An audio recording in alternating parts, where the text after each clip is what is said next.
everyone. I've just been accused of nerfing someone when I gave them the opportunity to get their gear. Hello, welcome to Salty Sweet Games. Welcome to Masks of Nyarlathotep Bulk Cthulhu campaign. I am the aforementioned Salty. And I'm Sweet. And these various assorted spices are our friends. Before we go around and meet everyone and the characters that they're playing, none of whom have narrowly avoided certain death, let's do some channel stuff. Firstly, a ton of thanks to our sponsors. The first being Roll20, a virtual tabletop of choice, which unites gamers across any distance with easy-to-use tools that run straight from your web browser for free. I know a lot about how Roll20 works today. I just want you to know I did a little refresher. So, expert, obviously. We are part of their Spotlight program, which highlights indie TTRPG creators all across the world. And we love them. The end. Next up is Dice Envy. For those of you who like those physical click-clacks, those chunky boys, which are words for dice, like official words that dice go by. We're part of Dice Envy's affiliate program, and if you head over to their website and use the code SALTYSWEET, all caps one word, you get 10% off your shiny math rocks. And they finally released the Mountain Dew Dragon. It dice. Killed me. It is so good. It's green and yellow and sparkly. Yes. And also the entire lime. description is incredibly gamer related. Like, yes. It's so funny. Like it is so funny. Very funny. Also, another sponsor, Grinding Coffee Co., a Black and LGBTQA plus owned company. Their brews are all organic and delicious. They donate portions of their proceeds to charity. They have a bunch of new flavors coming out. They have like a subscription service if you just need your coffee all the time like I do. Which I do. This is the very last of my Peru blend. This is it. And it's cold because I made it really early because my girlfriend's on the other coast right now. Like, she didn't make it for me right before we started. What a monster. It's much worse than nerfing somebody. Anyway, you can go to their website and use the code SALTYSWEETGAMES, all caps one word, for 13% off your order. And there are also donation options down below if you would like to impact the game. All this stuff goes to help support the channel and compensate our cast. So win-win, win-win. And you get cool emotes and sub badges. Who wouldn't want those? I like those. Anyway, last thing, we here at Salty Sweet Games use safety tools, lines, veils, XN and O cards, stars and wishes, and content warnings because while the characters may very literally die, the players are here to have fun, and they're our priority, always. Anyway, let's meet them. Let's talk to them. Kienna, who are you playing today? I am playing Irene Blackwell. She uses she, her pronouns, and I use she, they. Irene is a forger. She's a forger, just casually rewinding time to avoid death. Cool. It's fine. It's totally normal things to happen. Sounds like it. Good to know. Speaking of totally normal things, hi, Allie. Hey everybody. I'm Allison. I play Ganymede Graves, adventure scientist. And I put it out there for chat and let chat decide. I made what I think was an excellent role-playing decision to leave my double-barreled shotgun in the inn. I wasn't blaming why would you. I take it to visit Summer a friend? and Kienna. Oh. Well, I now have a single-barreled shotgun, which is wonderful. It's lovely. We're all very happy for you. Feeling a little nerfed, but I think it'll be okay. Incredible. Summer, save me. I won't accept responsibility for Allie forgetting her own fucking weapon. Hi. Yeah, I'm Summer. I use she, her pronouns, and I am playing one Mr. Charlie Rapp who uses he, him pronouns, and he died last week. So it's been a week since my death, rip. But he's feeling fine now. Good. There is some mental trauma that is lingering, but he doesn't remember. So hopefully no one ever brings it up ever again and we can all just forget that it happened. Yeah, I'm sure there will be no other repercussions for... No, why would there be? Yeah, okay. Why would there be? There wouldn't be. There's Yeah, no good makes reason sense. for there to be. Yeah, thank Yeah. you Yeah. for deeply agreeing with me. Always. Another person I deeply agree with. Hi, Tommy.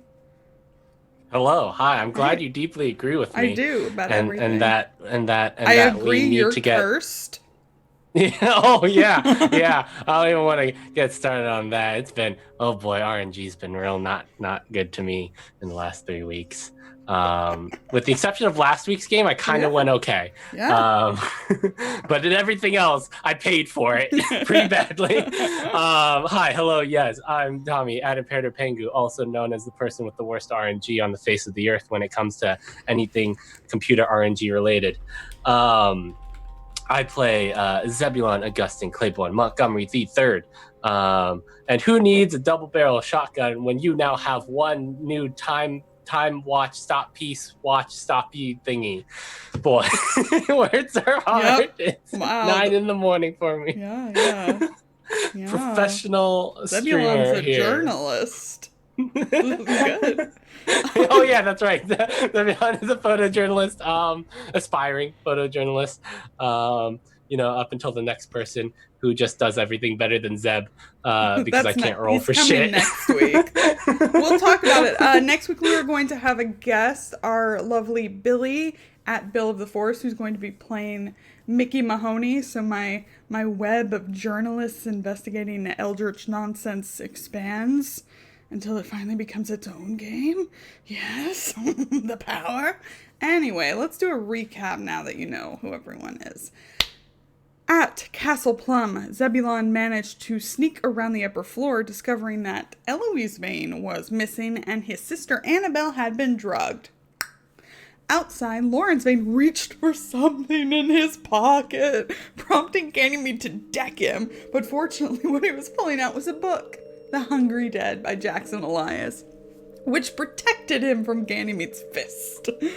Working out the misunderstanding and then asking for help, Lawrence led her down to the cellar and into an ancient dungeon, with Zeb following behind.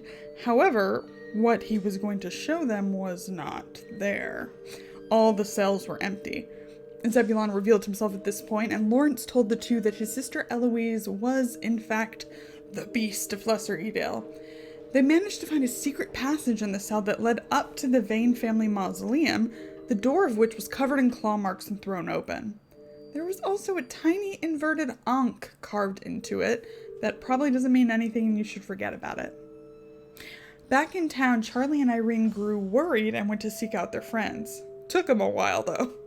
On the way, they tracked the source of the howls to an abandoned mine shaft on the moors.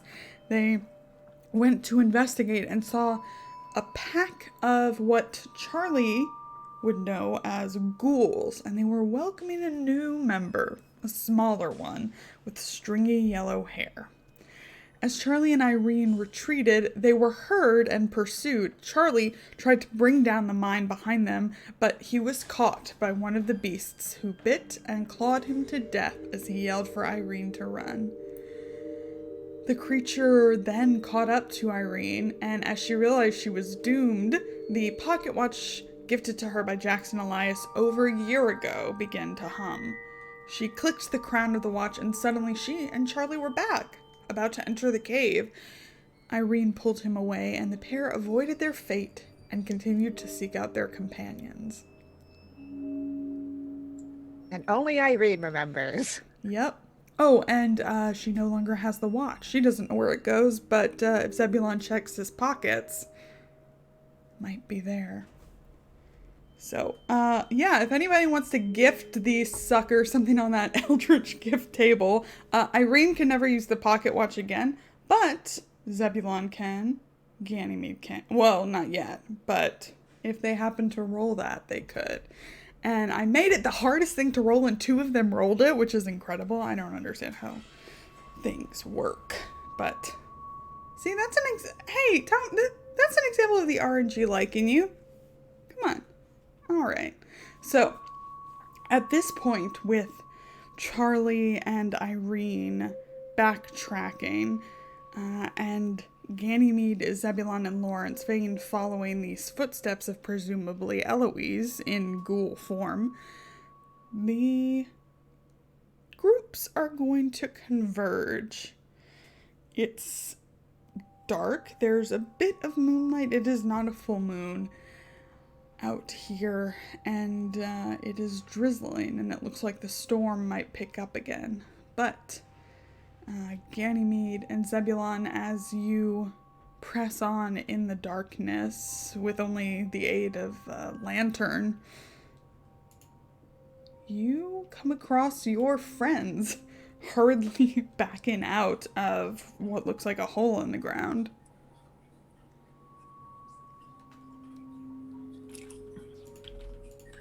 Oh, hello. well, fancy Well, meeting you out howdy here. there. What's a person like you doing in a place like that? Goofs. Yeah, I think Charlie does like kind of wave, because we don't have a white with us because we're little dum-dums. Right. But they'll wave to make sure that they know that we're friendly. Friendly friends, here we come. Mm-hmm. But I think when we get close enough, and obviously they have their light and everything, Charlie's just gonna say, we were actually just coming looking for you. Ganymede is a sight. She is in a blue, black, and silver beaded cocktail dress that was one of Annabelle's creations, and has a 12-gauge shotgun kind of broken down that she's carrying in the crook of her arm, and heeled shoes and kind of wobbly coming down the dirt path, I think. Well, this is not what I expected. What? Yeah, I mean, I can't. What are you doing? What was that you're coming out of? A mine shaft. He said casually. Yeah. I'm gonna be honest. We weren't really looking for you, so finding y'all here is a bit strange, I suppose. Well, we got worried that, you weren't back yet, and then we heard some howling, and so we decided that was more important, and we went into a mine. But now we're back because it seemed like a bad idea. Yeah, I mean, to bring you up to speed, that's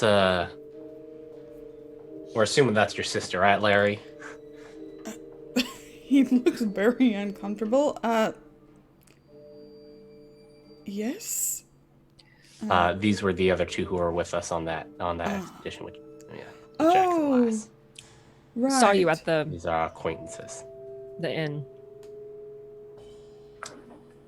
If there is anyone that can figure out what is going on here, it is Mr. Charles Rapp. And Dev just kind of like slaps Charlie on the back.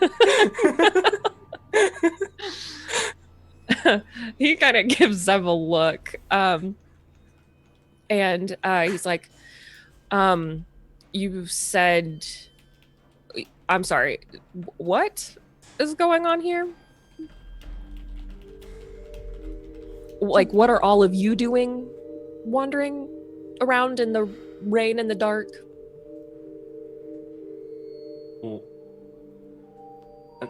Well, I suppose we're looking for Larry's sister, who might be some sort of werewolf ghoul type thing, like one of those kind of like things, but not like the things we saw down in Peru. And we're gonna save her. No, I know exactly what you're talking about. Me and Irene actually got a lot done this afternoon. Really?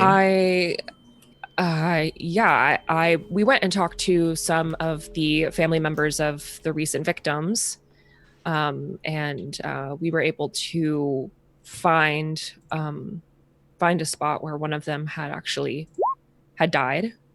And I saw it. The monster, the ghoul. You saw it. Mm-hmm.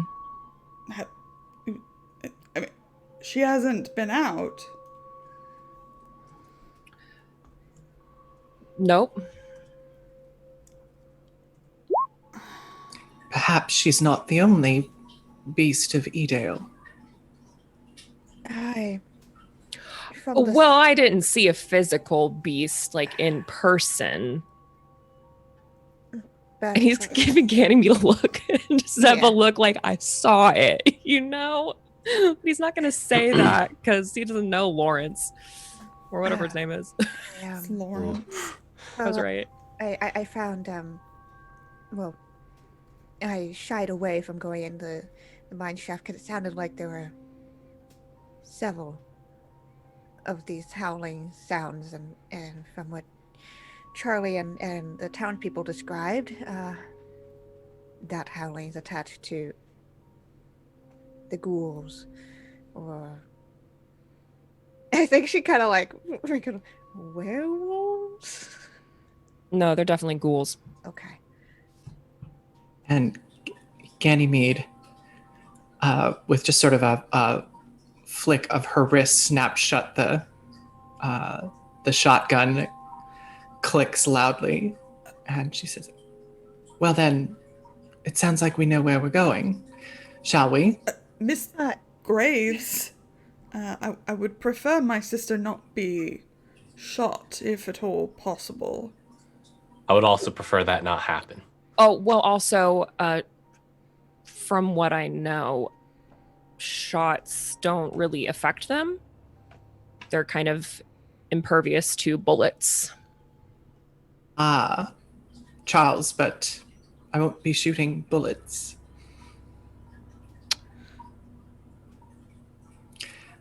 More like clouds of lead pellets.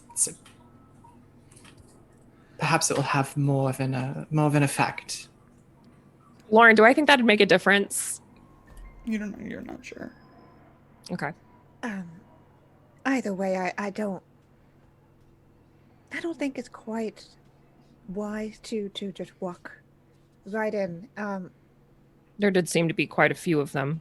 And from what I saw, they have no problem ripping a man apart one-on-one. And even if all 5 of us went down there together, I have a feeling we'd be outnumbered.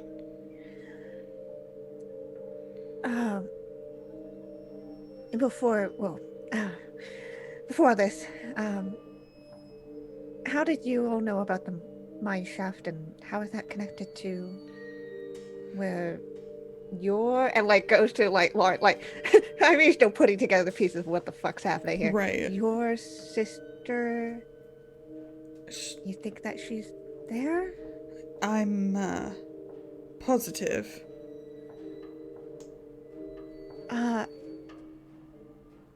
And how do you know that?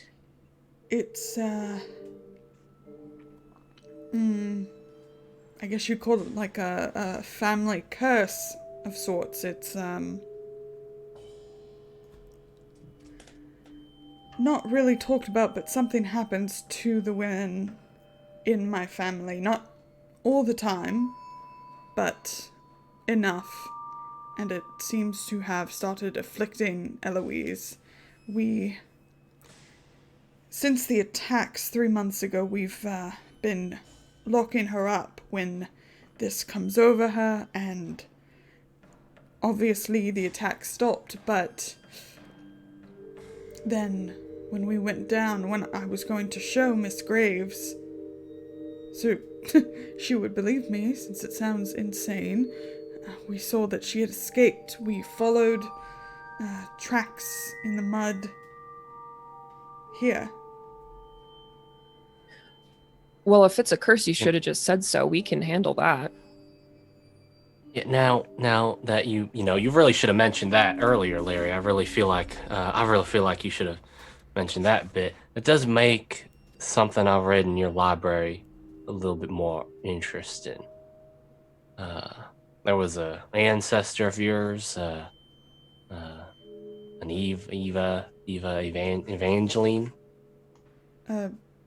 Evangeline Vane, Yes. I think. Yeah. Her and um, trying to remember. Did she prosecute the people who were accused of witchcraft? Or was she accused this of witchcraft? story, she was a witness for the prosecution. She was a witness, and that's got right. 2 women killed. Yeah. Now this is about the time, I don't know what, 400 years ago or so, 300-400 years ago, when they were out, burning witches and all that. Apparently your ancestor claimed witness to 2 witches and got them burned. And apparently they called out a curse on your family. So I think that we perhaps know the source of your unfortunate circumstances here.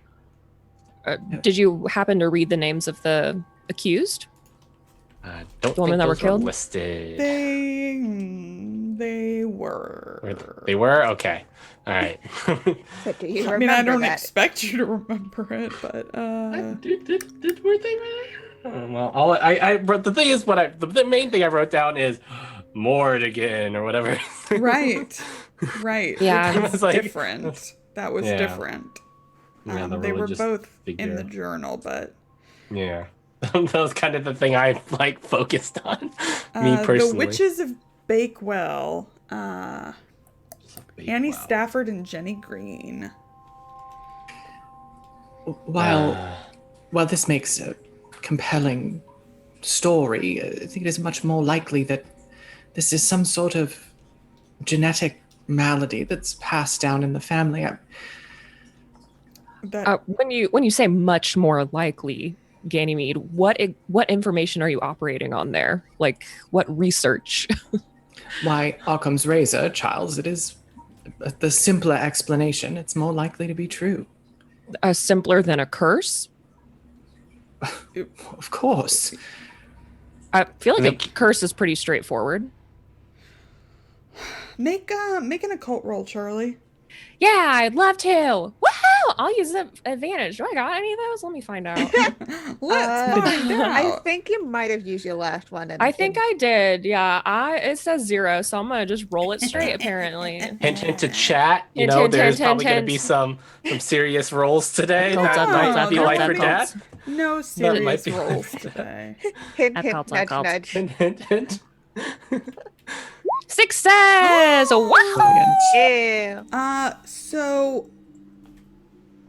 as you can play this however you want, but for some reason, with the knowledge that you somehow know and you don't know how you know, Yeah, actually Ganymede is making a lot of sense.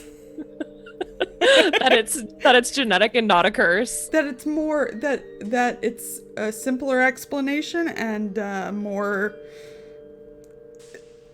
sounds with the evidence that you've been presented, maybe sounds a little more sound. Okay, but do I think it's the solution? Hard to say because you don't have quite all the information that Zebulon Sure. has, but Yeah. yeah, what she's saying definitely makes sense. Okay. Yeah, I think Not that Charlie- curses aren't real, but Yeah. that these For type this of particular creatures circumstance. would be Yeah, for sure. created. Yeah, because I know all about ghouls because I rolled great. Yep. You did. Yeah, I did. I think Charlie will kind of look at Zeb and say, "Could you show us where this book is?" I mean, yes, I could. Do we really have time for that? We don't really want these beasties getting out and ravaging the countryside here. If we don't have a firm way to stop them other than shooting them and killing them, which I'm pretty sure her brother would be against. I mean, I've also stated that I'm against that. Yeah, so I'm also against it, for the record. Good, we're all on the same page then. So then I think more information is needed before we can make a plan. All right, I'm gonna trust you as the expert on these matters, Charles. This isn't like the angry Charles. This is like the facetious Charles. Yeah. Zeb's giving you. Yeah. I mean, I could show you exactly where it is. I have a pretty good mind for that. I do worry about the villagers. Perhaps we should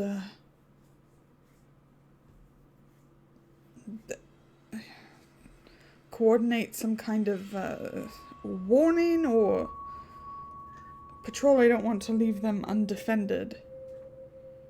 Are there any explosives about? I suppose the farmers have fertilizer, but otherwise, no. What about Charlie may be getting at is if we block off the entryway for the mines, it'd be much harder for them to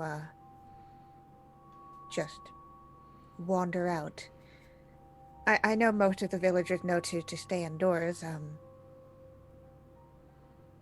It's one of the first things we were warned about upon arriving here.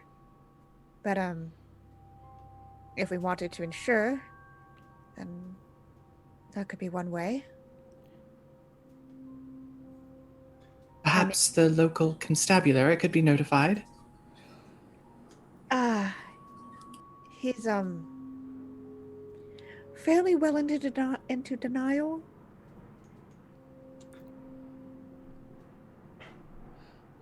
I suppose it's they do need to be warned, so I suppose it's a matter of, are we going there first and then back to the castle, or splitting up to make things quicker?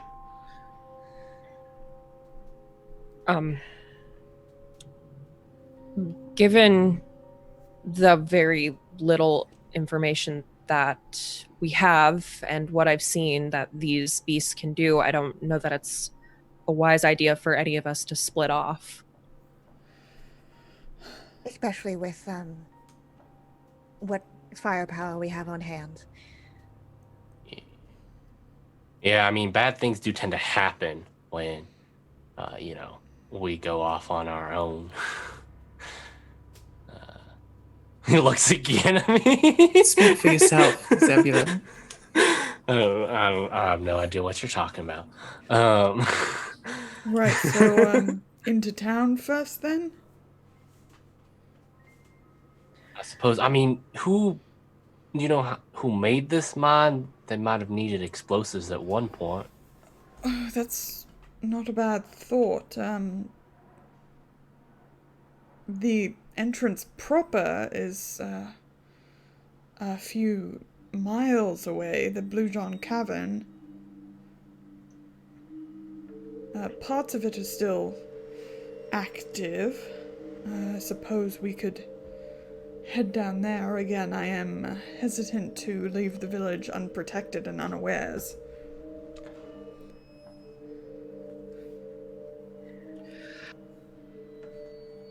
I guess the main the main issue is that what do we say? The constable is, like Irene said, pretty well in denial that the beast is still alive, let alone that there are multiple of them. I think that a few of the families that have been afflicted might be on our side, but on the whole, do we just say stay indoors, arm yourselves?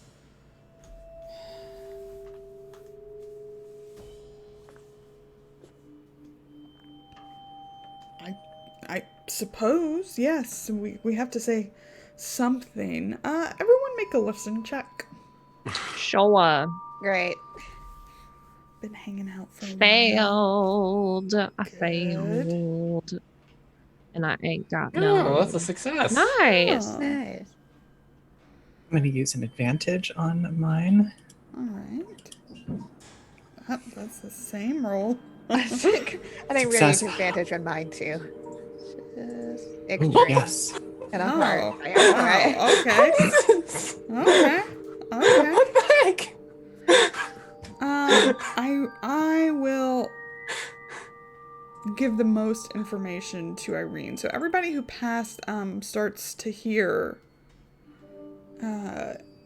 what sounds like yelling toward the village, not screaming, but somebody shouting and moving around.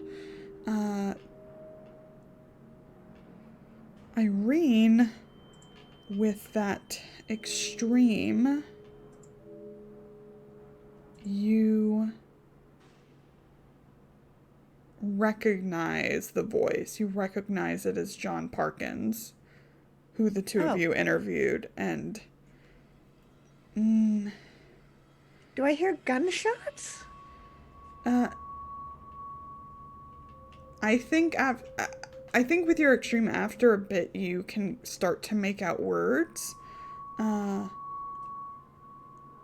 Mostly saying Lydia, like calling out for his daughter. And then, yeah, it seems like a stray shot probably fired into the sky because of just the way it echoes. Yeah, so I think Irene's head like snaps towards the direction of the village. I think we should probably be on our way now if that's the plan, to warn them. Charlie, I think that man, Mr. Parker, he just shot a warning shot, I think. A little too drunk for his own good. Yeah, we should check on him. But carefully. Well, sure, it's a drunk man with a end- gun. I would not like to end up on the other end of that gun. Okay, Lawrence leads the way since he has the light back toward the village. As you enter, following the sound, Irene would obviously be helping with pinpointing direction. It seems to be coming from the church, which is connected to the vicarage, as well as the town's graveyard. You see this man, yes, obviously drunk with his gun, wandering around. The rain is picking up a bit. You see a man that you assume to be the Reverend, because he's shouting out from the vicarage to John. As well as, no, that one's probably not there right now. So the church itself is newly built, and you can see some older foundations next to it. And this reverend is calling out to John, but John is not responding. What do you do? I'm gonna start going towards John because we know him. Mm-hmm. And call out to him because the pastor or whatever is pretty far away, right? Yeah, enough. Yeah. And Charlie's just gonna start going up towards John. Mm-hmm. With his hands up. Yeah. Like, don't shoot me, please. And is gonna try and get his attention. Yeah. Yeah. And he's just gonna yell out, are you doing all right there? He turns to you and staggers a bit to stay on his feet. Have you seen my daughter?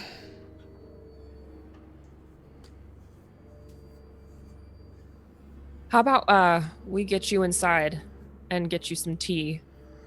No. And gotta find her.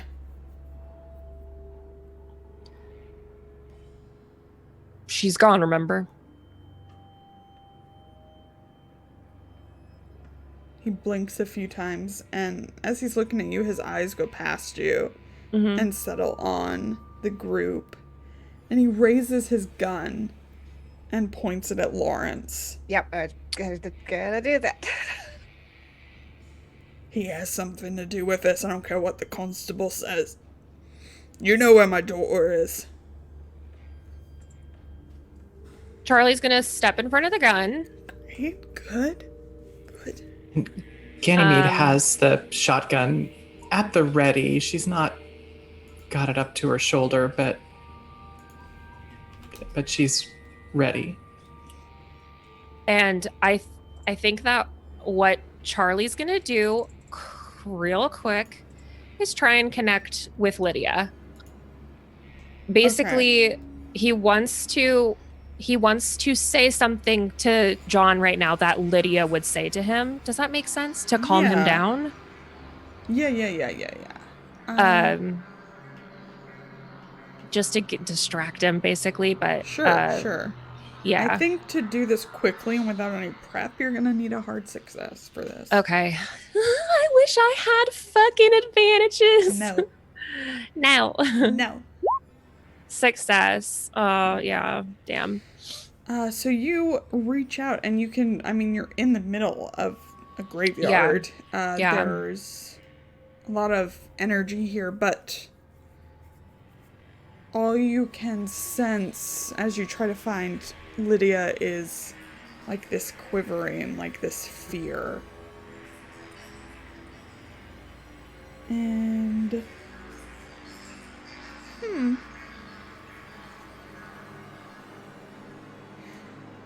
I will take spot hiddens or listens from everyone but Charlie.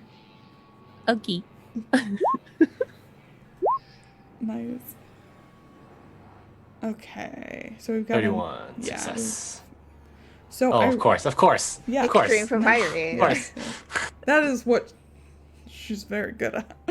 Yep. So Irene, as this is going down, you see a little farther out in the graveyard, an open one. And why your eyes catch it, maybe it's because as the clouds clear for a second and a shaft of moonlight comes down, you see glinting eyes peering out from the grave. Yep, okay. This confirmed suspicions of mine. I think Irene pulls out her gun. Not necessarily to point at it, but to Right. just have it in hand. She goes, couple of things. One, there's something in that grave right now. Two, I don't think the victims died.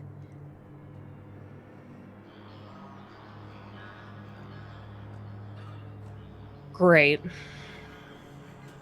I mean, That's it would great. explain why there's so many of them.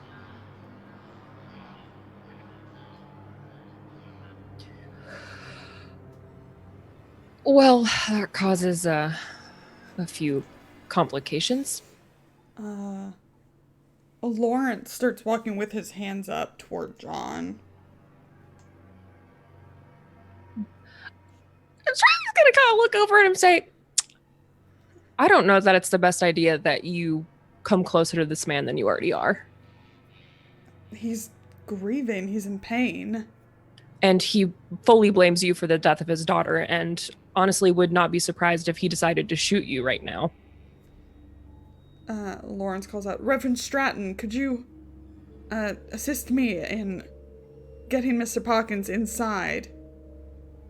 And the Reverend kind of tightens his dressing gown and starts to walk out slowly with an umbrella.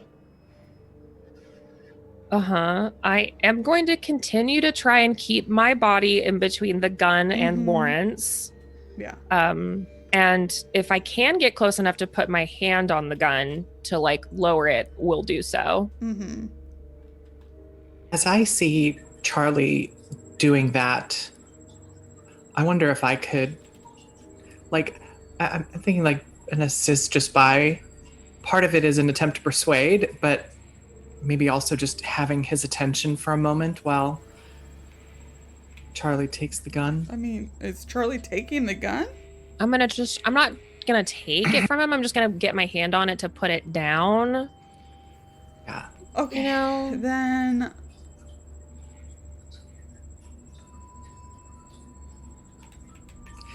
I'll take persuade on this, or Yeah. I think that's what it is. That's what I was thinking too.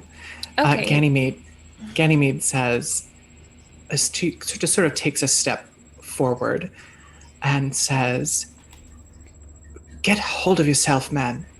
Hurting Lawrence is not going to bring your daughter back, and it's not going to end your pain." And I'm going to use an advantage on this persuade roll. Oh. Success. And a success. Okay. All right, so as she talks, John is standing there, just his eyes red and crying as the rain starts to come down harder. But he lets Charlie lower the gun. No. And Lawrence pipes up, "Mr. Parkins, we need to get inside. We all need to get inside."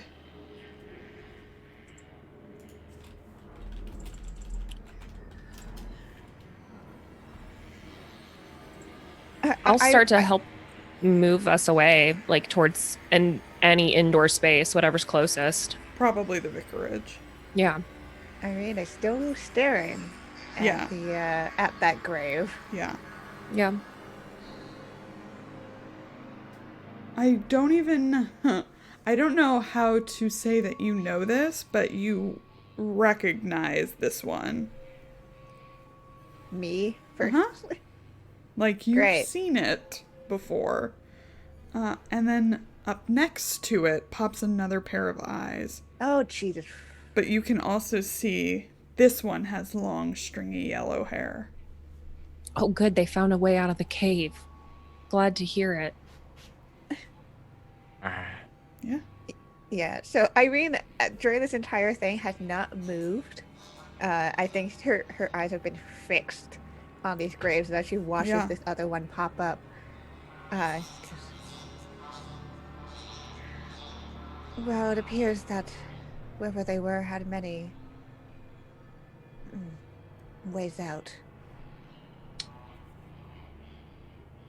Who's still with Irene? Zeb. Okay. Zeb. Oh, I and guess Ganymede. We're all Yeah. kind of together, right? Well, Yeah, I'm Charlie's kind of- helping Lawrence and Oh, take Yeah. right. John in. No, I didn't go. Okay, Irene, are you directing gazes? Oh yeah, absolutely. It's kind Okay. of like I think it's also pretty obvious that even if she doesn't say look over this way, Right, that's She where is. she's staring. Sure, yeah. sure.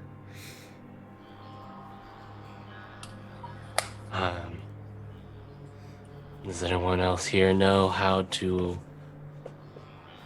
lift curses?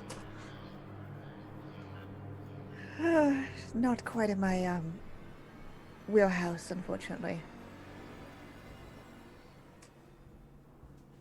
I mean, what's the plan here? I mean, if there's just two of them there. You said there might That have been face. more? Yeah. If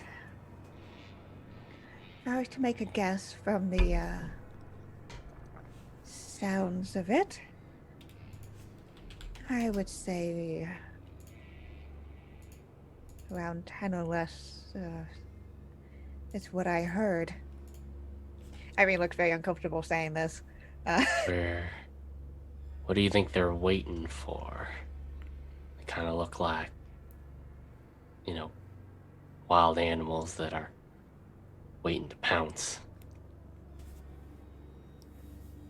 Zebulon and Ganymede now does have the shotgun up to her shoulder and is looking down the sights at these creatures. So this is, very much while she's looking at them, and Zebulon, perhaps she's not far gone enough that she wouldn't respond to a call from you.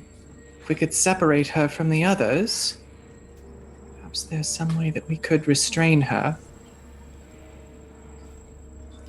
This is a terrible idea, by the way. Are you saying you want me to call out to her right now and see if she responds? Would be an interesting experiment. Would give us some indicator of how aware she is of her true self in these moments. You keep your shotgun trained on that other one, though. Of course. Zeb's just gonna go like a few steps forward Uh-huh. and just kind of call out, kind of like in that soft but loud voice, right? Sure. That you kind of do.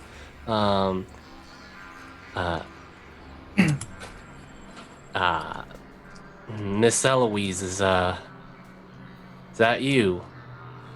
Are you there? See her head kind of cocked to the side. Mm-hmm.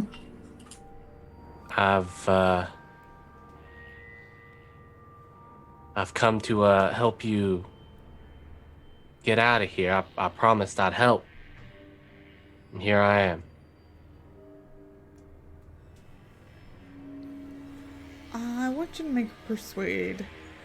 Okay, I'm using my last advantage on this. Using my last advantage on this. Come on, and RNG. we're gonna... Son of a... 22 luck's not that much, right? Oh my god, don't do that. Look, I feel like this is kind of important. 22 luck worth important? I have 72 luck at the moment. So let's see. Why does roll-playing hate me at this critical I moment? don't know, Tommy. I need a super cut. All of the failure. Yeah, right. Like, it doesn't matter, you know. I succeed every time someone else succeeds better, so it doesn't even matter that I succeed. With the exception of my stealth roll. That was the only time it worked. that was pretty epic. Okay. Hey, Summer, do I burn 22 luck for this very important persuasion roll to coax Eloise out of the hole? Why not? Yeah, I've got 72 luck at the moment, right? Like, Go for it. Fuck yeah. Yeah, I'm gonna do it. I want to do this. I want this Okay. to work. I'm gonna burn Okay. 22 luck for this. Oh Okay. my god, that's so All right. much luck. All right. I'm here to be the bad influence on my friends. Okay. Wow. I've never seen it. All my years of playing Cthulhu, I've never seen anybody blow luck like that. That's so cool. I'm gonna burn. It's fucking cool. It's this working would be Epic. So Epic. what are you trying to get her to do? I'm just trying to get her to be real calm and maybe step Okay. out away from the other one. You know, just Uh-huh. real calm like. Okay. Well, all right. Yes. So the one next to her that you're kind of able to make out these animalistic, I'll show it to you again, like this animalistic partial snout and those deep set sunken eyes. You can see with a little bit of light the bodies are gray. You see nails that are basically claws coming out. It doesn't necessarily look like a dog, but definitely animalistic.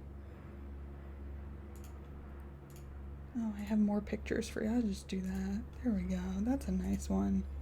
Who wouldn't want that? Oh, yeah. Oof. Yeah. Oh, boy. That's nice, right? Oh. Is she, like, bigger than Zeb now?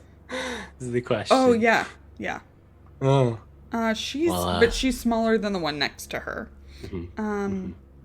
And she's so the one next to her kind of snarls and snorts, and she doesn't seem to respond to it, and she slowly pushes herself out of the grave and starts slinking towards you.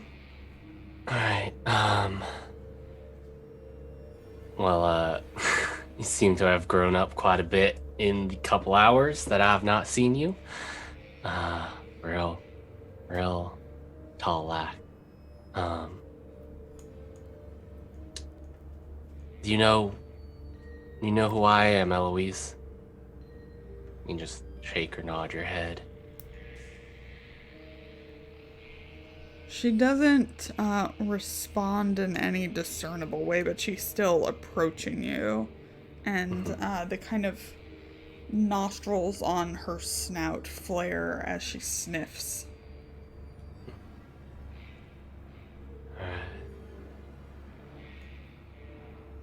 Do you know if there's anything I can do to help you, Eloise?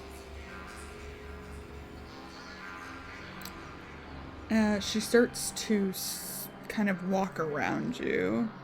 Irene and Ganymede. The other one is trying to surreptitiously lift itself out of the grave. Oh, yeah, that's... I read it, like, staring at it. Uh-huh. If they make eye contact, she's Yeah. not looking away. She's just like, Okay. Yeah. I see you. Like, Yeah. When you make eye contact, it stops and just stares at you. Yep. Love that for myself. But Eloise continues to circle Zeb.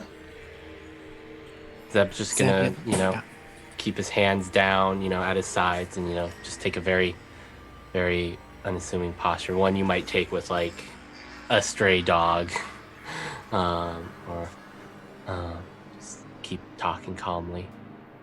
Perhaps, Zebulon, and I'm almost whispering at this point, perhaps if you could lure her into the church, she could be held there until she returns to her normal state.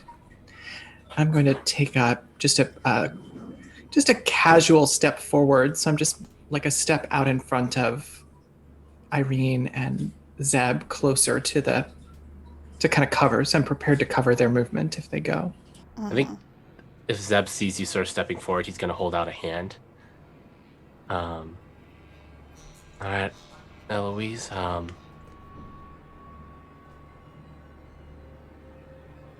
just there's a big world out there for you to see. A lot of amazing sights, a lot of amazing people, and I'd love for you to have a chance to go out and see that.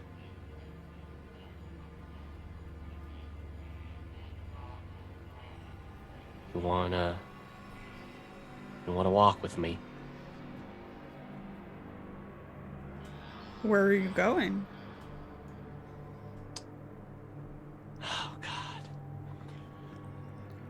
Oh god, the church is like the obvious answer, but like Zeb's also sitting here, it's just like, I don't want to make Zeb is like thinking real hard through all of this. This is the hardest Zeb's ever had to think in his life.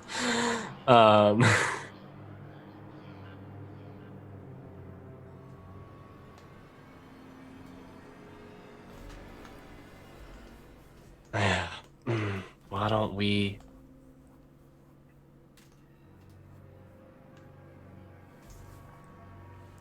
Why don't we just go for a bit of a walk right now? My friends have to take care of some business, and we can't leave until they're done, but I think it'd be real good for you to if we could just go for a walk. Yeah, Zeb would know that the Perkins guy is inside, and he's not going to take Eloise anywhere near that guy. That guy's trigger happy. Zeb's trigger happy. Yeah, so the vicarage where they went inside is next to the church, but it's not connected. Okay. But it's not connected.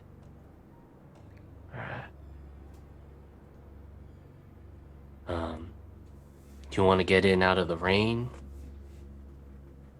Eloise? She doesn't super seem to be responding to things you say. It's kind of like tone and body language. Yeah, Zeb's just gonna slowly start. Okay, so the vicarage is not this. Okay. Yeah. All right. Zeb is going to slowly start walking towards the church. Mm-hmm. Slowly, and maybe, holding his arm out almost as if, he were going to take someone's hand, but he's not quite, it's up to, you know, he's not quite reaching out, but at the same time looking like sort of like that. Mm-hmm. He's just slowly stepping towards the church. Yeah, she seems to be following you. Irene and Ganymede, what are you doing? I'm still staring at this other one. Okay. This is just eye contact showdown that's happening here, and kind of also just watching to see what its response is to Yeah. Okay. to Jeb and Eloise. Like, is it like a I want, like, no, can't go, or is it like a I'm gonna just let it be kind of deal? It just seems to be watching until they kind of get close to the church and either go inside or go around the corner, whatever they're doing, and then it sinks down back into the open hole. All right, and they'll just say, let's get in out of the rain here. I don't know about you, but I'm pretty liable to catch a cold out here. And Zeb's gonna slowly open the church door and slowly walk in. Yeah. Irene, Ganymede, you can see this. Charlie and Lawrence can see this from the window of the vicarage. What do the rest of you want to do as Zebulon heads into the church with Eloise? Ganymede she still has the shotgun aimed at where the one that she saw was, but she's kind of just looking around with her eyes a little bit to see if there are others that might be watching us. You make a spot hidden check.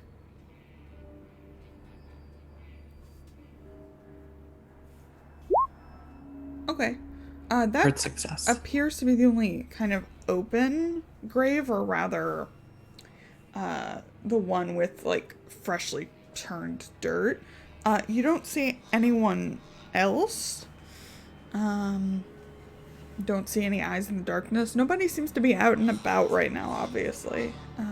But you appear to be alone.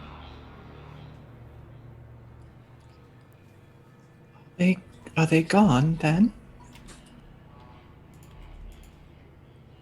Well, we'd have to go over there to check for ourselves, and I'm a little reluctant to do that. I don't know that I'm terribly interested in that either. Right. So, what do we do now? I'm gonna guess that if that grave connects back to the mine or wherever else they're lurking, that it's gone to go tell the others where Eloise is, or what happened here, at least. They almost like pack animals, I suppose. Irene again looks very uncomfortable.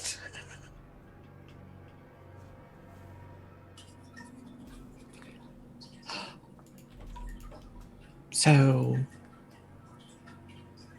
that's it then?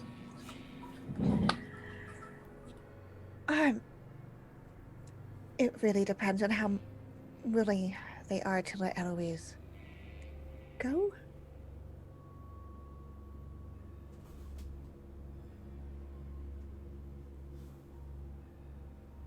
Do you think Zebulon needs help with anything? If it goes poorly, and he's unarmed, it'll turn very bad very quickly. But also, I don't want to be the ones with the hostility. Yes.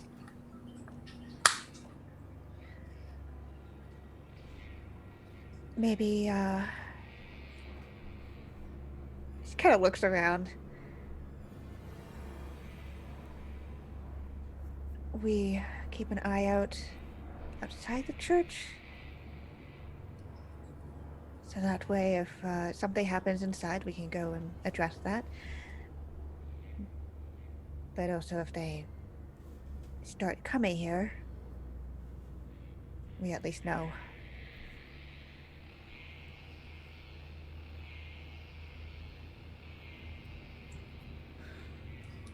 Okay. Is that my thinking precisely? So you're going inside. I think maybe we could wait just outside. You're Like, right staying by the door. outside. Yeah. Yeah, just like right outside the door of the church so we can hear inside, but we're not disturbing what's happening in there, maybe. Does that sound right to you, Key? Yeah. Okay. Just don't want to fuck with the tense balance that's going on over Right. there. Zebulon, inside, Eloise kind of moves around the church. Again, she doesn't appear to understand words. So she's moving around. You're muted. All right.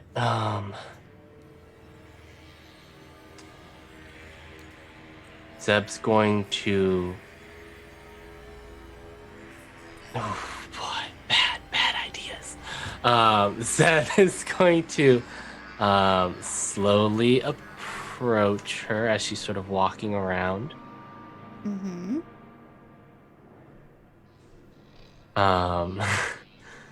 And Zeb is going to slowly reach out and Zeb is also internally very nervous right now. Very well aware of the situation he's in. Going to reach out and just touch her hand. Okay, you'll have to get pretty far down because at this point she's moving on all fours. So do you get down on her level? Yes, I think Okay. he does. Yeah, you do so. And she stops and kind of tenses up her shoulders. He's not doing anything else. He's just gonna sit there and he's just to say, I think if we just hang out here for a little while, I think. And he's just saying this all in sort of a very calm manner. I think if we just hang out here for a little while, and my friends can take care of their business, and the morning will come, and we can take you, and we can go see London. And that'll be my first. Now, we pulled into London at some point, or no? Or did we skip? No, you were okay, at so we skipped. Liverpool and then Okay, went to we pulled in Oxford. Liverpool and then went to Oxford. All right. It's gonna be my first time in London, and I'm gonna be just as excited to see it as you are.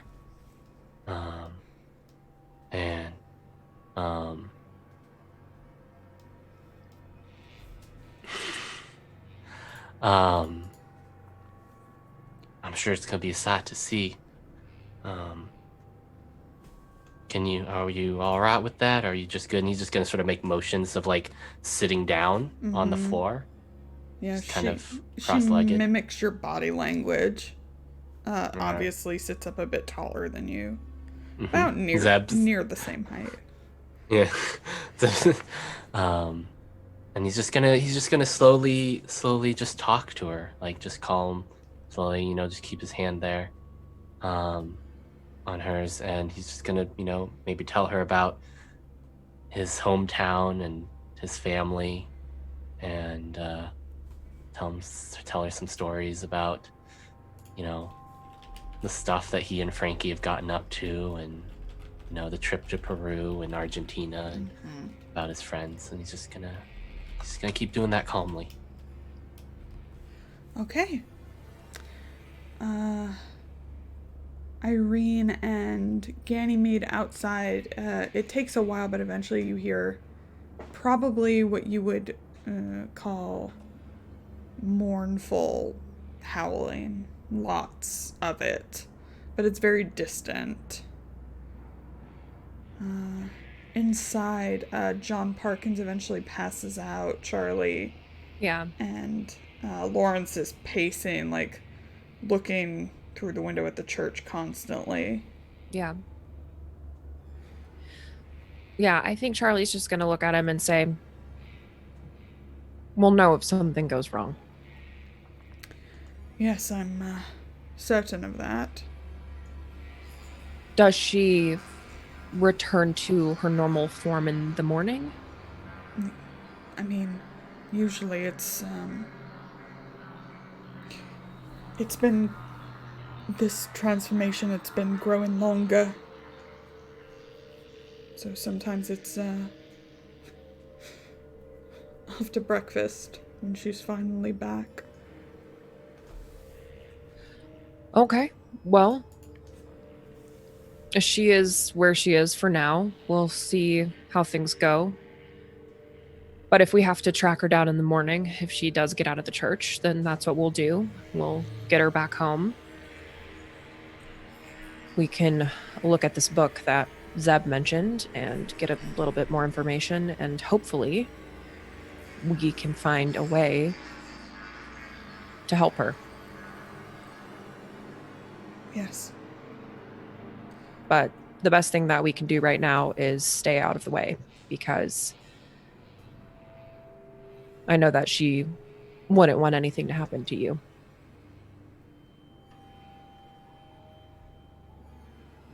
He nods and goes to sit next to the Reverend, who's made some tea, as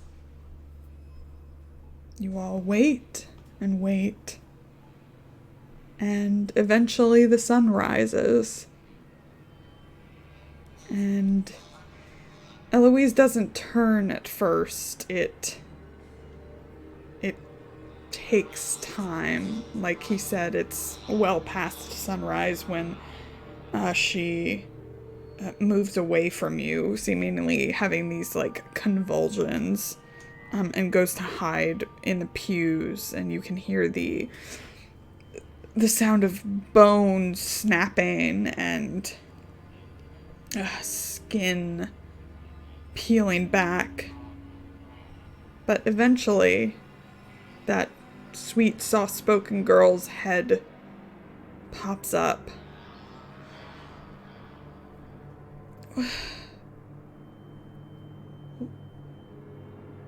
What? What's going on? Well, you probably feel like I feel like after I've gone after I've had a bit too much moonshine. You had a bit of episode last night. Did I? Do you remember anything? No, why? Where are my clothes? How did I get here? That's a very good question that you may perhaps want an explanation for from perhaps someone who is not me. Ganymede.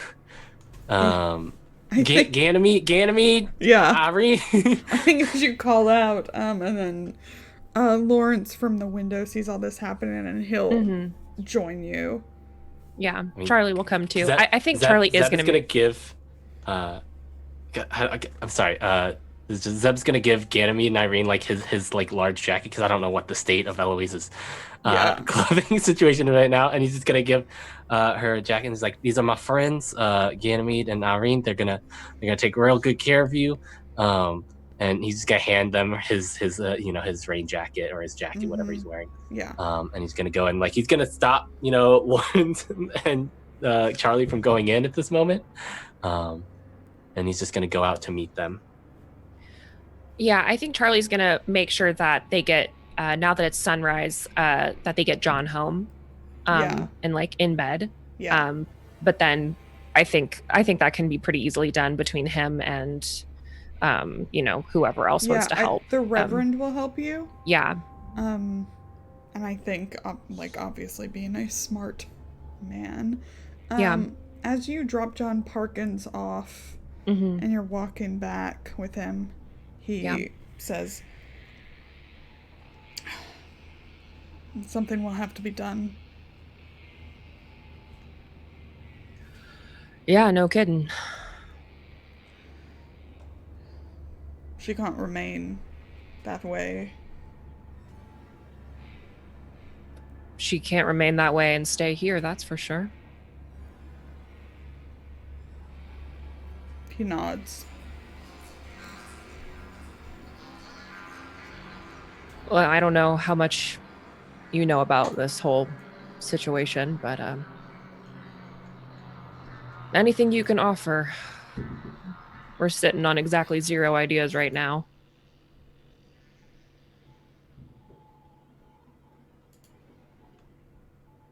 Well,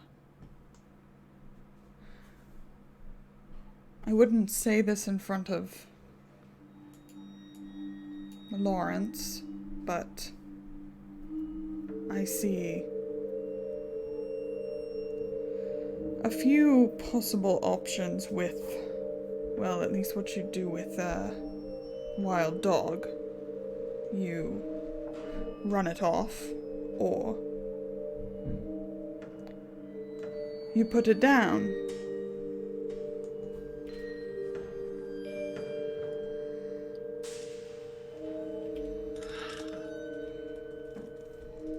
Don't really like either of those options. Considering she's not a wild dog. That is indeed one interpretation.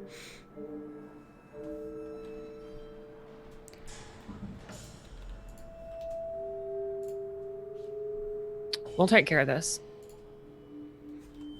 We know what we're up against, at least. Make a psychology check. Sure, why not? Damn, I wish I had advantage. I'm so mad that I don't. Yes. Hard success! Okay. With a hard success, I think just based on his facial expression, I mean, the kind of man who would talk this way. Not that he's not empathetic. But he's thinking of, the greater number of people, and if you don't solve this, he probably will. Yeah. One way or another. Yep. Okay. So, as I assume Ganymede or Irene gives Eloise the jacket, Lawrence is there, kind of cradling his sister, who looks very out of it. Obviously doesn't seem to remember anything. And he says, we need to get her home. She's exhausted.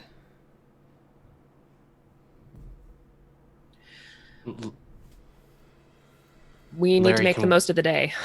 Yes. While we do that, Larry, can we talk as we're heading back? Well, we can. I'm going to be carrying her. All right. Larry, your sister can't stay here.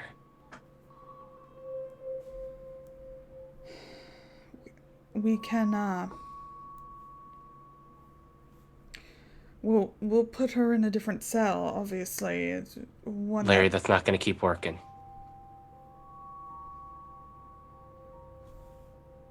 I don't know. I don't know how much longer those cells would be able to keep her in. I mean, I got up real close with her, and I'm gonna tell you that right now. I'm gonna bet Charles agrees with me that these things, that whatever she turns into, and Zeb's not. He's not gonna really try and hide the truth from Eloise. He just says, whatever she turns into, it's not a cell meant to hold a man is not gonna hold whatever it is she turns into. And if anyone else sees that, if what she turns into, they're not gonna let her or you live in peace. And I'm gonna be honest, she doesn't. And he looks at Eloise.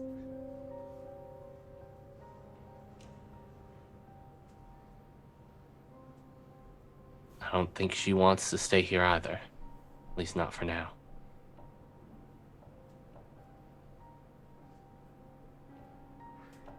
What are you suggesting? We just turn her loose? No. No. You're obviously a very wealthy family. You have perhaps connections, but if not, we are at the very least. And he looks around at the group. Very capable at dealing with situations, or at the very least, we have dealt with situations like this in the past, and perhaps could help find a way to remove this curse or whatever it is, and keep an eye on her for the time being. But she can't stay here, Larry. It's not going to be good for her.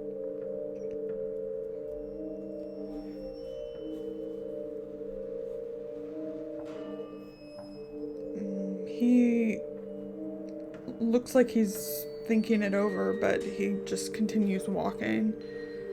And you all eventually arrive back at the castle, which is obviously in a bit of a state. Roger immediately opens the door, and you see Lord Arthur there. Still not much of a talker, but obviously has been up all night, worried by the state of him. And yeah, Lawrence brings Eloise up to her room. I want to get my grubby hands on that book. Stat. Sure, Zeb, do you point it out? Yeah, Gib. I mean, what's Lord Arthur's sort of status here, and our sort of status here? He's definitely, once he sees Lawrence's Eloise, he looks relieved. He's not kicking any of you out. He's just keeping a watchful eye along with Roger. Yeah, Charlie's just gonna be hello, nice to meet you, and walk on past. Yeah. Show me the library. Good morning, Lord Arthur. Lord Vane. Sorry, Lord Vane. And do you mind if we take a look at your library one more time?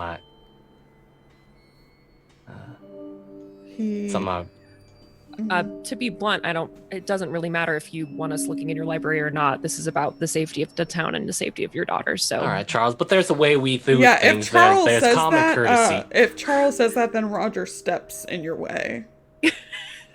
And Zeb is also talking to Charles at the same time. Just like there's a way we do things, Charles. We ask nicely and politely, if we can. Now is not the time to be polite.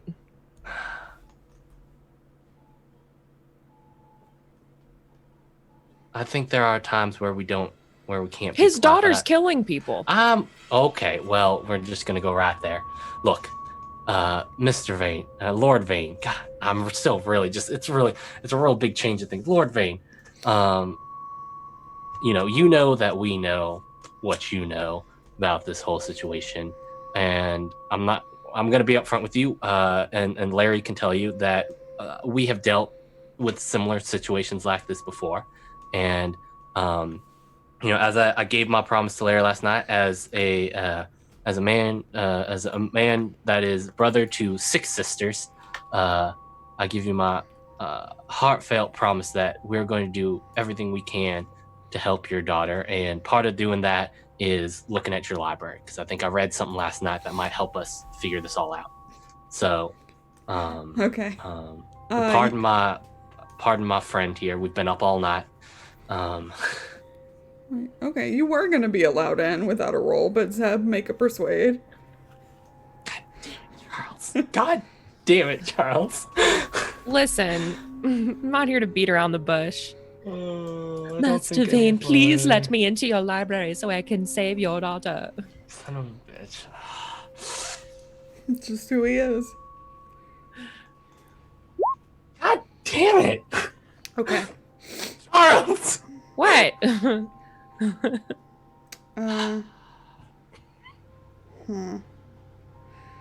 He, obviously from his eyes brimming with tears, just very softly but firmly says, "Get out."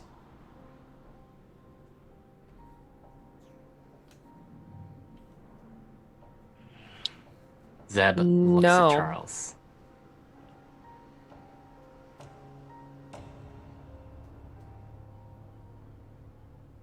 Okay, if Charles doesn't move, Roger puts his hands on you and starts to move you. No, I won't be moved. Okay, let me pull up stats then. Charles, we will find another way. No. Zeb's gonna back up Charles. Zeb asked nicely. He did his ask nice thing. Did the ask nice. That Sure. didn't work. Okay, what are you gonna do, Zeb? Zeb is going to put his hand on Roger's hand, on Roger's arm. Miss Lord Vane, this is for your daughter's sake, and I have made a promise. I'm not going to back down. I tried to ask nicely. We just need to look at a book. And we're going to look at that book. And he's going to back up Charlie. Fuck yeah! Yeah, so Lawrence starts to come down the stairs at this point and enters into the hall here. And just looks at all of you. What is going on? Trying to help your family. Larry, we need to look at a book in your library. And we seem to have come to a bit of an impasse here with your father. And my friend here.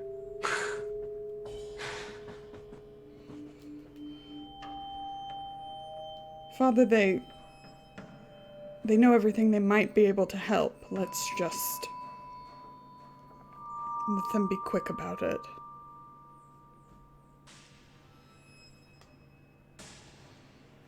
Roger. And Roger removes his hand for now. Zeb removes his. Wonderful. Charlie's gonna go into the library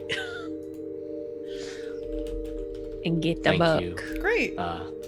Thank you, Larry, Lord Vane, and Zeb's gonna follow in and point out the book. Mm-hmm.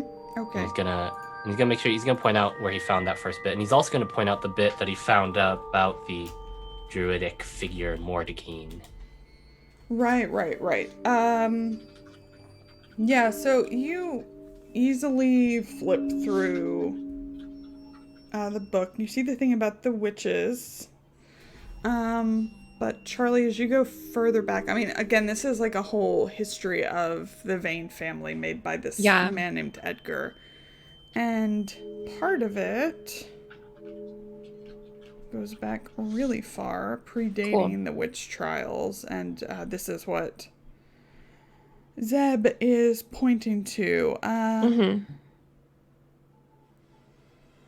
Basically, it seemed that this Edgar found out that centuries past, the forebears of the Vanes enacted rites dedicated to Mordekine. And for some reason, you know what this is. Also known as the charnel god. The dead were offered in supplication to the deity during rites of cannibalism and debauchery. And this is just what you're getting from the other. You don't know why you know all this, basically. The blasphemous proclivities of the Vane's ancestors sowed a seed in their bloodline, and now it runs deep in the family every generation or so, probably. So Ganymede does appear to be right in a way that it's genetic. And you can make an occult roll. Okay. Oh, God.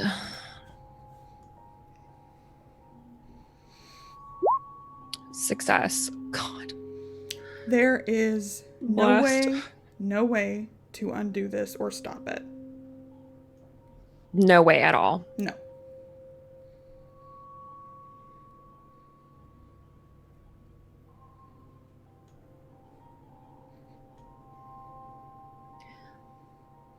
And this is because the family dedicated their bloodline basically to They Charnel God. participated in cannibalism, and Okay. this makes sense with what ghouls feed on.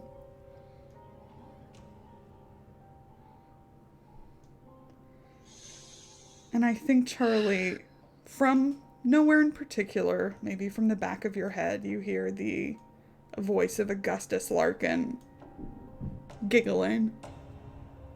Okay. I think Charlie, after reading the book, puts it back on the shelf.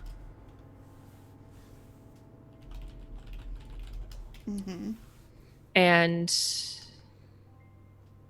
he's gonna look at Zeb and say, "Could we talk outside?"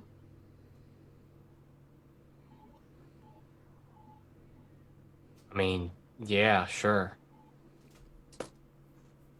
Charlie's just gonna walk out of the house. Yeah. Meanwhile, Follows. Annabelle eventually comes down the stairs, looking very tired and groggy, but still perfect. But fortunately, Charlie's already out. Yeah, thank God. What's going on? We're just shutting the everyone? door as she comes down. Yeah. Oh, hi. But Good morning, Annabelle.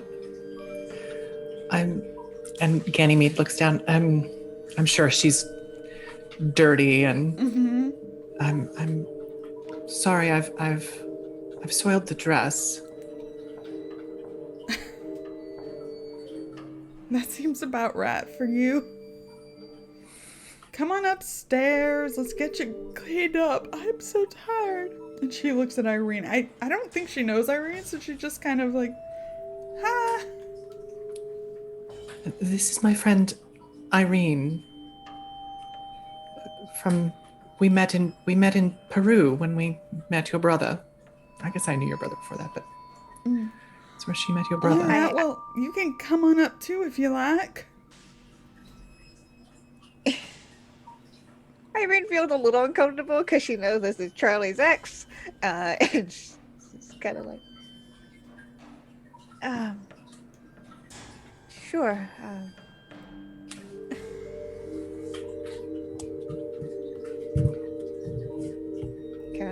Could we join? Yep. Yeah. Yeah, she She brings doesn't you know how upstairs to and say no starts politely. Yeah, starts helping.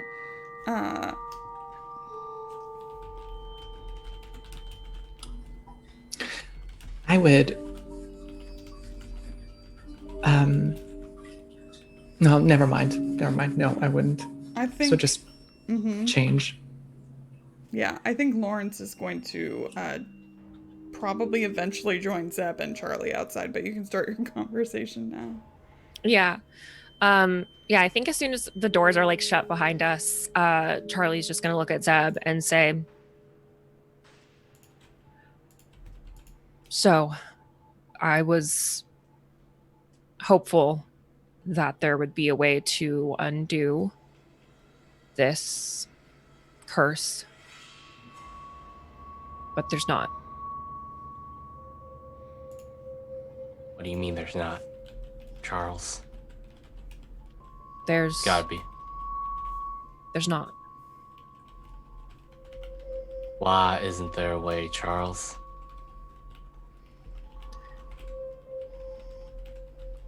Because as much as we might want to,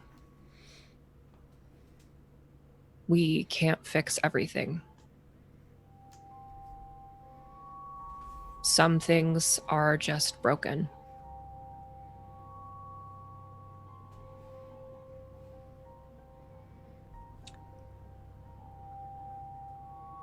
She's going to keep turning every month.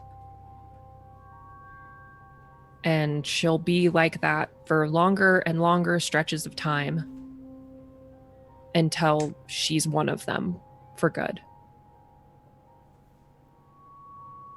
And whether she's here trying to fight her way out of a cage or off in the countryside to perhaps run into a random passerby, she's going to keep killing people and she's going to keep turning people. Did you say Larry was out? Is Larry out here? I think he's going to join at this point, seeing how everybody's kind of split up. Yeah. But yeah, he joins you outside. Well, what's the plan then?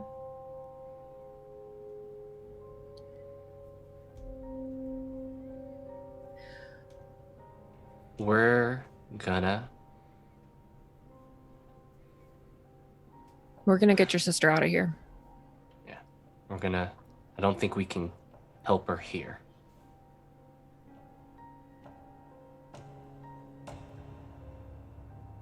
But there is something you can do.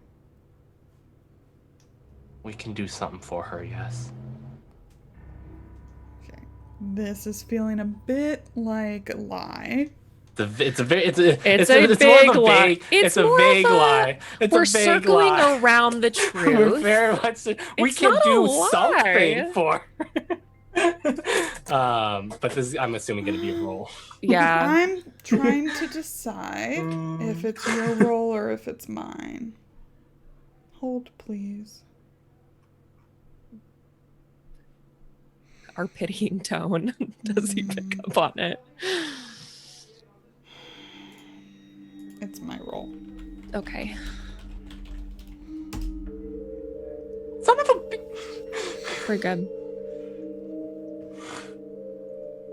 He looks between the two of you and something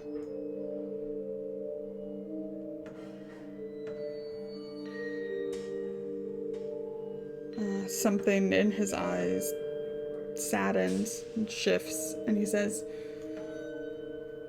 "You'll be telling me the truth now, or you'll be going on your way?"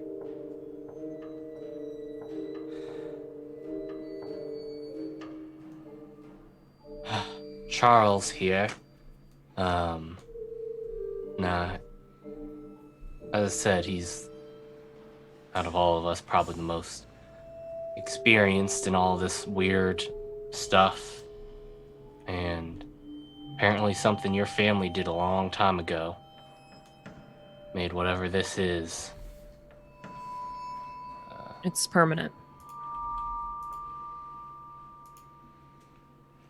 Well, I mean, still there will be, like I said, we could, Someday she's going to change fully, and she won't come back. And there's nothing that we can do to stop it. I'm gonna put a note on that. Nothing we can do now. Nothing that we know about. And that Charles knows about. No. Do you know everything, Charles? Have we not seen some weird stuff in our time?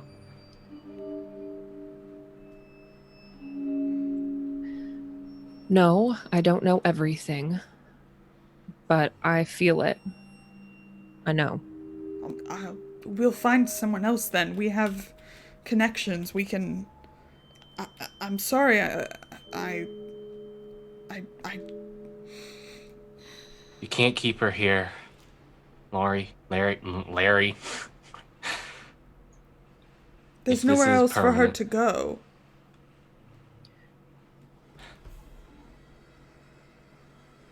I said I'd take her to London so that she could see it. You can't take her to a city.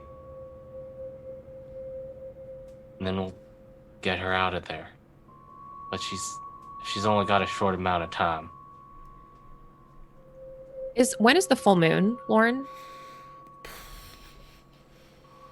Is it like soonish? Hold, please.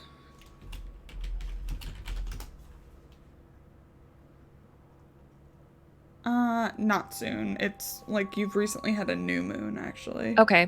Okay, cool. Listen, the sooner that you can accept that the time with your sister is limited,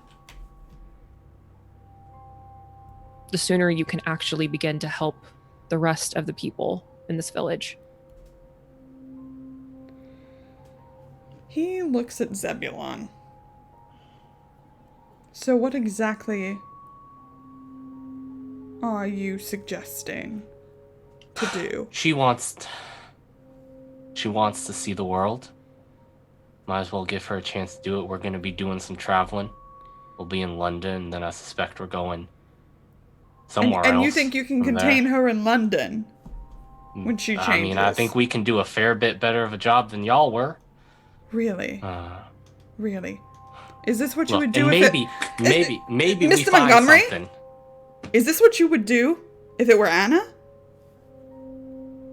I would keep looking for a way to save her, yes. Then that's what I will be doing, and that is the end of the discussion. And maybe we'll come across something. We've come across weird stuff. We're going to keep coming across weird stuff because that's what the route we've chosen right now. Well, then I look forward to And- your telegram. And if you don't find something and all she ever knows is this stone prison, that's going to be on you. Well, you seem so concerned with the villagers. At least they'll be safe. Sure that will ease your conscience. Did you actually care about Lydia at all?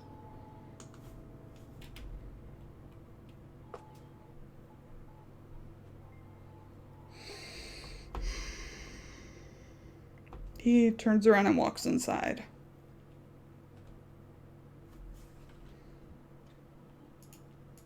Charlie just kind of looks at Zeb and shrugs. You know, for all the times that you really turn on the charm, you're pretty shit with people sometimes. Yeah.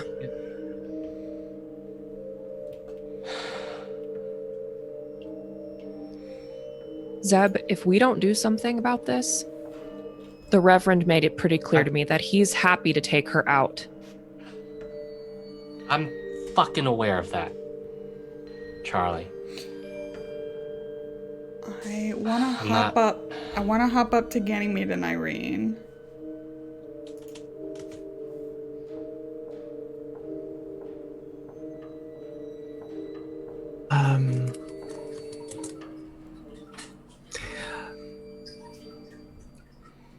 I think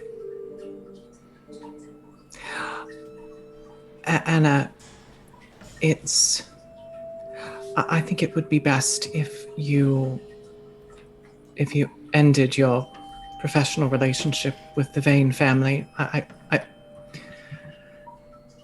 given what I've seen, I unfortunately don't think there will be a need for that dress, and frankly, you're not safe here. She looks like she's going to, like, chuckle or something, and then she sees your face. Yes, I suppose it is time I was getting back anyway. Got some business in London to finish up. Come with us then. We're headed to London within the next day or two. We can travel together. And then, even as she says it, realizes what a terrible idea that is. Well, there is only one real way out of here. I'll get packing. I don't fancy staying here much longer anyway. Irene, where are you? I think she's in the room technically, but I think she's kind of awkwardly off to the side. Okay. Like, she doesn't quite feel like she belongs here Yeah. right now in this conversation. So she's probably, if there's a window, she's looking out the window, or she's. Okay. I think you can also see the door is open, and you can see at the other end of the hall, Eloise's room, Lord Arthur standing outside, Yeah. quietly weeping. And eventually Lawrence storms up the stairs. And the two of them are just outside of her room, not really talking. Lawrence sits down on a chair that's outside and puts his head in his hands. Yeah, I think at that point then, Irene will kind of just quietly excuse herself, probably close the door behind her as she leaves, and she's gonna head over to Lord Vane. Mm-hmm.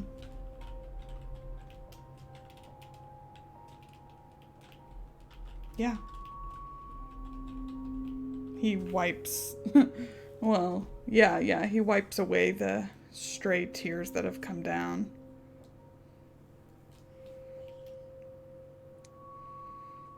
And Irene will kind of incline her head. I'm sorry.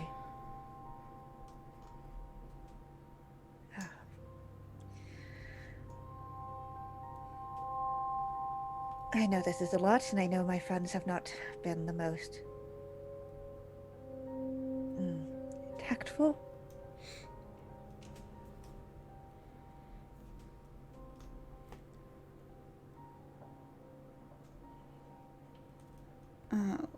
Lawrence looks up and, I mean, you can see him full out, crying. His eyes are very red. Your friend says there's no way to fix it. Nothing can be done.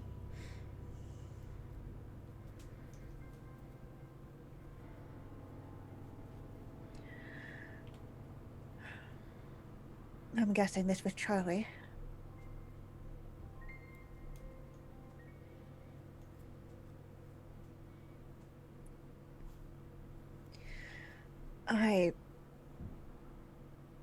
Generally, he's knowledgeable about these things. But also I understand that this is extraordinary circumstances. It's something that is very difficult to understand.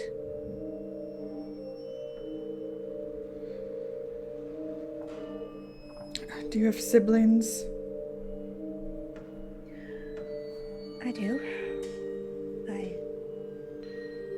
I understand. But what would you do?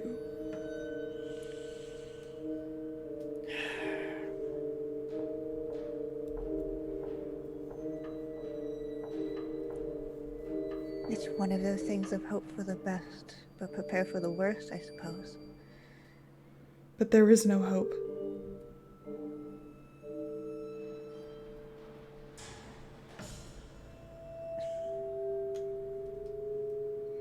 You have to figure out what you can do.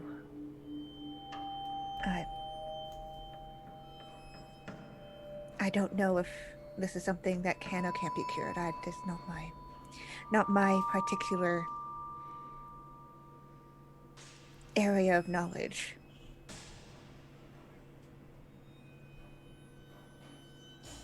But there's other things that family can do for each other. With the knowledge that if things are as you say, unstoppable. And you make the time that you have what you can.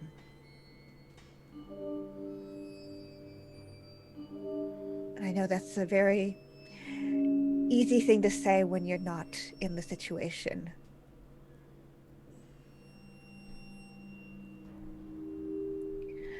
But sometimes at least what I do know is that sometimes you have to make choices to give what better life you can.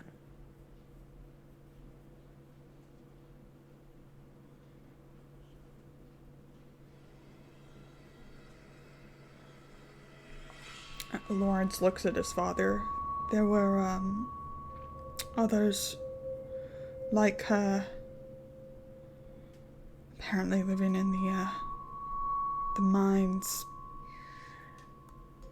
The mines, you found your daughter in the church graveyard, where there was another one. Appears there were passageways, within the dirt itself.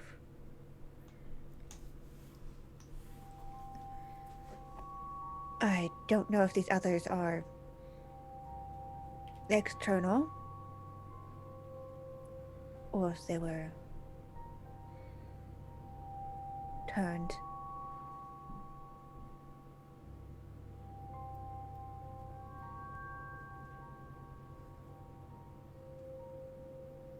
Well, they weren't here before. Maybe they'll go.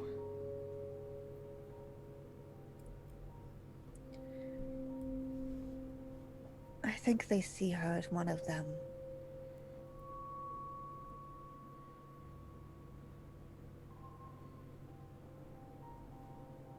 They,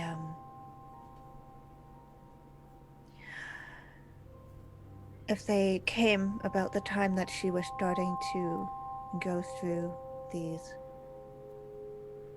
transformations,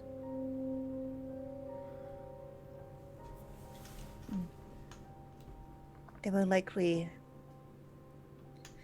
trying to find one of their own to take in to their family. Lord Arthur finally speaks. So she wouldn't be alone.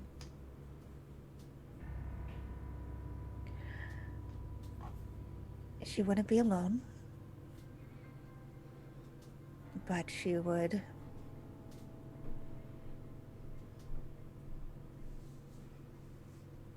be with them, and in whatever capacity that means for their behaviors, activities.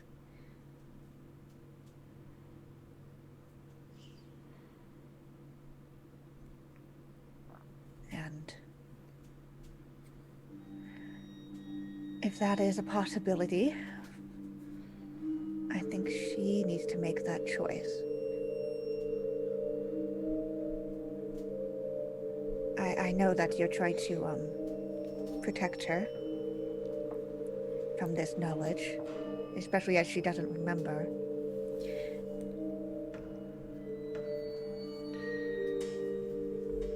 But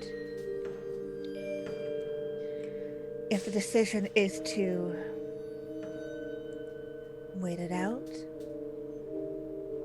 to accept it, and then to either fully embrace that and what that means for potentially attacking other people and turning or killing them, or whether she'd prefer to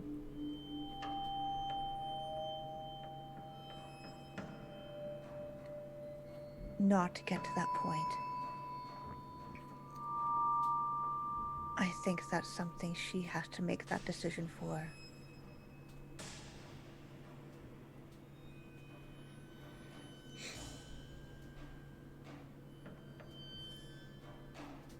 Lord Arthur nods.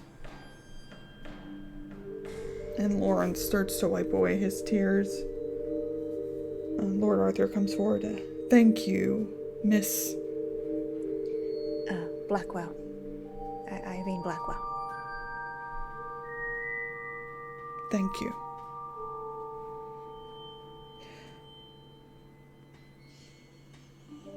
And both... Lord Arthur first turns and walks into Eloise's room, and then Lawrence goes after. They close the door behind them. Annabelle finishes packing and starts to head down the stairs with Ganymede, and I assume Irene soon after. And you're all together. Annabelle does not acknowledge Charlie. What do you do?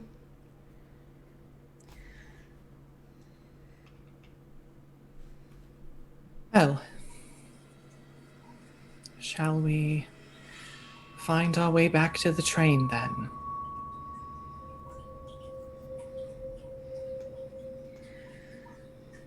I think so. Or just leaving? The family knows what they know. And I think it is up to them to make that decision on what is to happen next. And rather, it's Eloise's decision.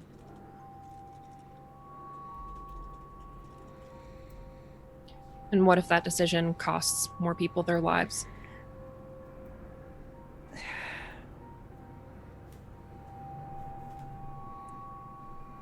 At this point, how much more can we do without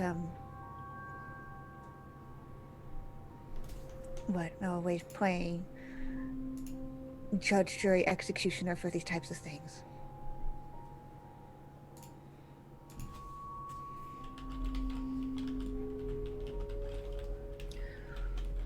Well, if you all can live with that, I guess I'll find a way to.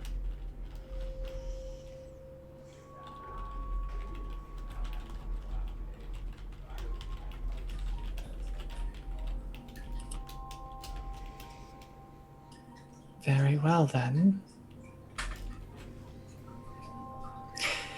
If we hurry, we can still make the train back to Oxford. We'll need to stop by the inn for our things.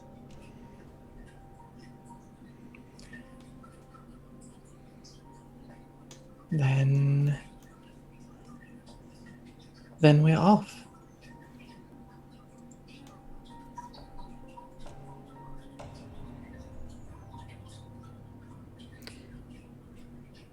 All right.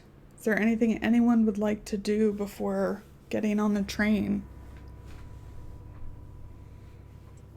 Yeah, I think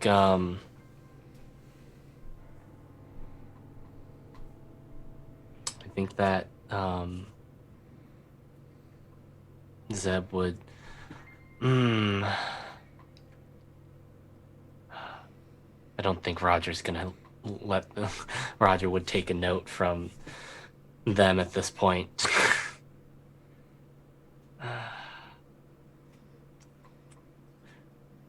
Zeb's gonna see if he's gonna leave a note with the bartender and keep. Oh, okay. I was like, And keep who? bartender. Yes. Because he was bartending too, right? Yeah. He's doing both. Bill Tatlock. Bill Tatlock, yes. And it's a note for Eloise, and it says if you can get, he's gonna look over to Ganymede or someone else who has changed out money and see if he can leave some money with them. But essentially, if he can get this to either Lawrence or Eloise, because he thinks at the very least Lawrence might at the very least pass it on. Do you want to summarize what it says?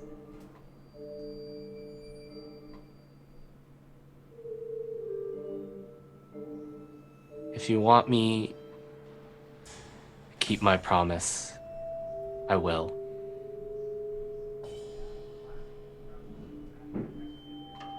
And I look over, and you would look over to Ganymede if this is okay, and you would say, leave a note, send a note to, and you would put down the cottage address for your, what's her name? Beatrix. Beatrix. Yes, for Beatrix. She'll know how to get in touch.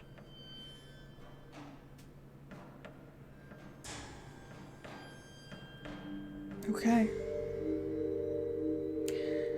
And the 5 of you get on a cart. One of the farmers drives you out to Edale proper, where you can catch the train back to Oxford and the cottage.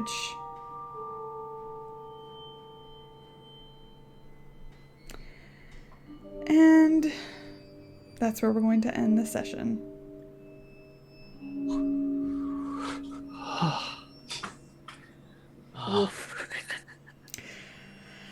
Let's do a very quick outro as Summer has to go. Otterthon is today, starting at noon Pacific. So let's go around the horn real quick. Hey, Tommy, how you feeling? Hi, 11 a.m.'s not too early to start drinking, right? No, it's 5 o'clock in the UK. So yeah, I think I'm gonna go find myself a drink. Oh boy, that was a great but also very rough episode, but a great episode.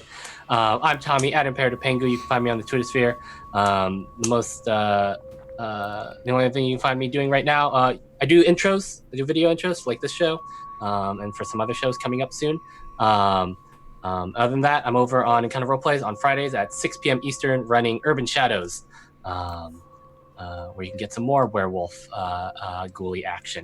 But yeah, oh man, Lauren, that was great. Yeah, I like this one. Yay. Okay. Hey, Sum. What's up? Hey, how you doing? Oh God, I'm trash. I'm such trash. I'm so sorry, everybody. The faces of when Charlie was being a confrontational asshole, literally just everybody being like, this is ruining everybody's day. I felt so bad. I'm Summer. You can find me on Twitter at JustASummerJob. That's where I tweet and retweet about everything that I've got going on. The only 2 things I want to talk about is that we have Otterthon directly after this. We will be streaming from noon to midnight, starting here in an hour. We have Monster Hearts, but it's prom. We have College and Keg Stands, but it's monsters. And then we have For the Honor, which is Magical Girls. Should be a lot of fun. I'm really excited. And then the other thing is that I'm sure that Lauren was going to get to this, but we are taking our last day of applications for our new podcast that Off the Table and Salty Sweet Games are producing together, called Missing Annie Lee. It is going to be a really fun horror podcast using the fear itself gumshoe system. Really excited. Me and Lauren will each be running an arc, and then those stories will be released simultaneously. It's going to be really interesting and really fun. So if you haven't signed up for that, we'll probably both be doing retweets all weekend. Yeah. So look for those. But yeah, really excited for those 2 things. So yeah, this episode was so stressful. 22 luck, baby. It ain't nothing. It ain't nothing. Okay, bye. And Allie. Hey, Allie. You're usually over there, so I can just... I know, right? Put your hand out. Touch me. Exactly. Is it over this way? Yeah. Yeah, I got you, babe. Okay. Wow. I'm like teary-eyed. That was such an amazing contribution to this story. Thank you all. And thanks to our viewers who stuck with us through epic shit. Hi, I'm Allie. I will be back here on the channel on Monday for the next episode of Strange Invasion, Assault on the Barrier Peaks, our Dungeons and Dragons meets Aliens and Robots game. So come hang out for that.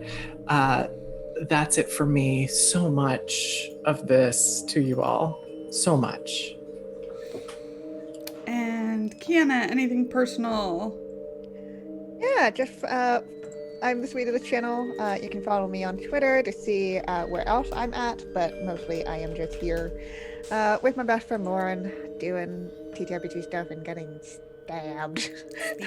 Stabbed real good. Stabbed. All the stabbing. What about you, Lauren? I'm Lauren. I'm that salty ginger over on Twitter. Obviously, I'm here every weekend. and Monday and Tuesday and whenever. I am a professional GM with Magpie Games. I don't think I have anything for sale now, but I will at the end of September. More Eastern-friendly Bluebeard's Bride time, so that'll be fun. I really have been enjoying running that for strangers. Who'd have thunk it? It's great. Otherwise, yep, podcasts we already talked about.